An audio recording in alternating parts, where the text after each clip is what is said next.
नमस्कार दोस्तों, मेरा नाम है शिवा और इस वीडियो में हम हमारे इंडियन आर्मी ऑफिसर के रैंक और उनके इंसाइग्निया के बारे में जानने वाले हैं।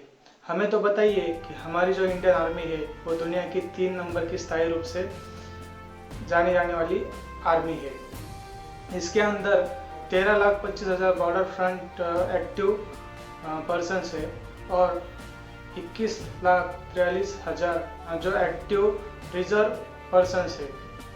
और जिनका सपना है कि आर्मी ज्वाइन करने का या फिर आर्मी ऑफिसर बनने का, उनके लिए ये इंफॉर्मेशन काफ़ी किफ़ायती होने वाली है, क्योंकि जब आप इंटरव्यू के लिए जाते हो तो इस रैंक और इंसाइग्निया के बारे में आपको सवाल भी पूछे जा सकते हैं। तो देखते हैं कि इंडियन आर्मी के अंतर्गत कौन कौन सी रैंक आती है और उनके इंसाइग्निया क्या क्या है। इंडियन आर्मी के अंतर्गत जो ऑफिसर रैंक होता है उनकी 3 स्टेजों में विभागनी की गई है। जो पहला स्टेज आता है उसे कमीशन ऑफिसर के रूप में देखा जाता है। जो सेकंड स्टेज आता है वो junior commission officer service rank के रूप में देखा जाता है। और जो तीसरा स्टेज आता है वो नॉन कमीशन सर्विस स्टेज के रूप में जाना जाता है। तो देखते हैं पहला स्टेज कमीशन ऑफिसर रैंक, इसमें कौन कौन सी रैंक आती है। जो पहली रैंक आती है उसे फील्ड मार्शल के रूप में जाना जाता है। यह रैंक अभी फ़िलहाल तो इंडियन आर्मी में नहीं शामिल की जाती है, लेकिन इसके पहले 2 फील्ड मार्शल हो चुके हैं, जिनमें पहले सैम मानिस्को और दूसरे एएम करियप्पा के नाम से जिन्हें जाता है। इसकी पहचान गोल्डन कलर में राष्ट्रीय चिन्ह और खिलते कमल की मालाओं के बीच में तलवार इस रूप में की जाती है। उसके बाद जो रैंक आती है उसे कहते हैं जनरल। फील्ड मार्शल यह रैंक शेड्यूल में नहीं होने के कारण इस रैंक को सबसे उच्च रैंक फर्स्ट रैंक माना जाता है। यह 4 सितारों वाली रैंक होती है। जो आर्मी चीफ होते हैं, जिसे सैन्य प्रमुख कहा जाता है, उन्हें इस रैंक को दिया जाता है। इस रैंक की पहचान लाल कलर की बॉर्डर, गोल्डन कलर के राष्ट्रीय चिन्ह, एक सितारा और तलवार के रूप में की जाती है। उसके बाद आता है लेफ्टिनेंट जनरल। इस रैंक को सेकेंड हाईएस्ट रैंक कहा जाता है। 36 साल की कमीशन सर्विस ऑफिसर के रूप में काम करने के बाद इस रैंक को दिया जाता है। इसके अंदर आने वाले ऑफिसर आर्मी कमांडर के रूप में भी पदभार संभाल सकते हैं। इस रैंक की पहचान लाल कलर की बॉर्डर और गोल्डन कलर के राष्ट्रीय चिन्ह और तलवार के रूप में की जाती है। उसके बाद आती है मेजर जनरल। इस रैंक को थर्ड हाईएस्ट रैंक कहा जाता है।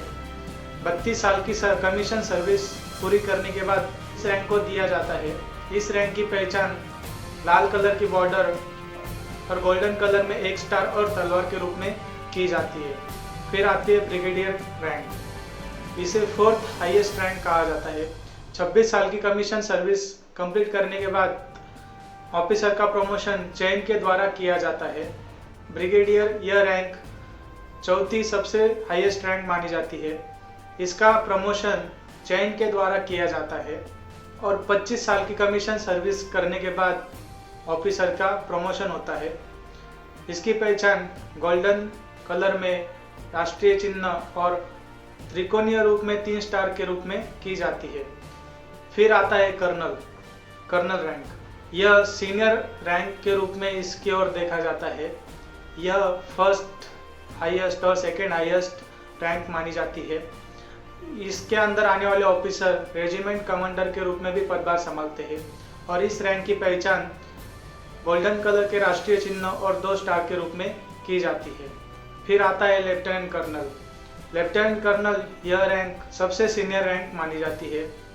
इसके अंतर्गत आने वाले ऑफिसर 13 साल की कमीशन सर्विस करने के बाद उन्हें यह रैंक मिलती है। इस रैंक की पहचान गोल्डन कलर के राष्ट्रीय चिन्ह और 1 स्टार के रूप में की जाती है। फिर आता है मेजर रैंक। इस रैंक को 7th हाईएस्ट रैंक माना जाता है। इस रैंक के अंतर्गत आने वाले ऑफिसर को 6 साल की कमीशन सर्विस पूरी करने के बाद इस रैंक को दिया जाता है। उसकी पहचान गोल्डन रंग के राष्ट्रीय चिन्ह के रूप में की जाती है। फिर आते कप्तान। यह रैंक कमीशन सर्विस के अंतर्गत आने वाले ऑफिसरों के लिए दूसरा अहम पड़ाव होता है और 2 साल की कमीशन सर्विस पूरी करने के बाद ऑफिसर को यह रैंक मिलती है। कुछ समय सीमा के बाद चयन करने के बाद इस रैंक को दिया जाता है। इस रैंक की पहचान गोल्डन कलर के 3 स्टार के रूप में की जाती है। फिर आता है लेफ्टिनेंट। यह रैंक किसी भी सैनिक के जीवन के लिए यह अहम रैंक मानी जाती है, क्योंकि कमीशन सर्विस की यह पहली स्टेज होती है और 1 साल कंप्लीट करने के बाद किसी भी सैनिक को यह रैंक मिलती है। फिर आती है ऑफिसर रैंक में आने वाली तीसरी स्टेज, जिसका नाम है junior commission officer service rank, जिसे JCO भी कहा जाता है। इसके अंतर्गत सूबेदार मेजर यह फर्स्ट हाईएस्ट रैंक मानी जाती है। इसके अंतर्गत 34 साल की सर्विस करने के बाद इस रैंक के ऑफिसर रिटायर हो जाते हैं। इसकी पहचान गोल्डन कलर के राष्ट्रीय चिन्ह और लाल और पीली कलर की पट्टी के रूप में किया जाता है। फिर आता है सूबेदार। सूबेदार यह सेकेंड हाईएस्ट रैंक मानी जाती है JCO के अंदर। इसके अंतर्गत ऑफिसर 24 साल की सर्विस के बाद रिटायर हो जाते हैं।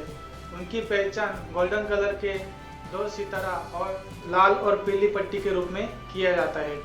फिर आते हैं नायक सूबेदार। यह JCO के पहले पड़ाव के रूप में इसकी ओर देखा जाता है और इसकी पहचान गोल्डन कलर में 1 स्टार और लाल और पीली पट्टी के रूप में किया जाता है।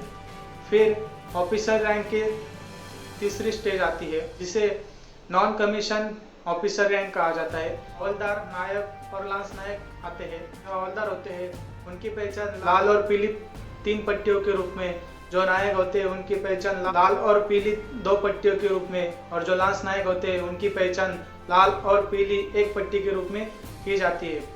जो आम सिपाही होते हैं, जिन्हें हम सैनिक कहते हैं, उनके इंसिग्निया पे कोई साइन नहीं होता है। उनका बैच प्लेन और खाली होता है।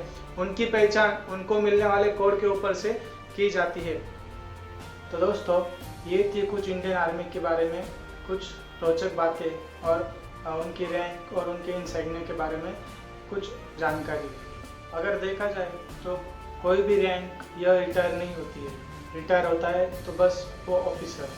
अगर आपको ये वीडियो अच्छा लगा तो वीडियो को लाइक कीजिए। मैं आपके लिए इस टाइप की अलग अलग वीडियो लाता रहूँगा और आगे वीडियो देखने के लिए आपको सब्सक्राइब करना पड़ेगा। तो वीडियो को देखते रहिए, चैनल को सब्सक्राइब कीजिए। जय हिंद, वंदे मातरम।